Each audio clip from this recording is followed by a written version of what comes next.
combinations. So like if it's button that opened, you will see that Jack 10 suited now is a pure flat, and then you start three betting more of 9-8 suited, 10-8 suited, 8-7 suited, because again, if you three bet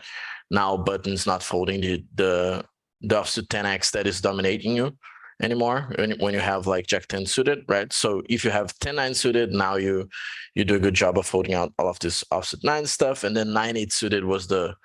pure three bet here, 100% frequency. 10-9 suited almost pure, but 9-8 suited a little bit better for three betting, and you can see that it folds out all of this region here, the offsuit 8s and offsuit 9s that the button's opening, so it works perfectly with the same concept.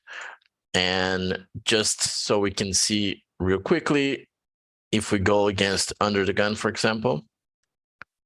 we will see that big blind will three bet more like king jack suited, queen jack suited type stuff, because now if you three bet, your opponent's folding ace jack off, king queen off, even ace queen off is folding a lot here.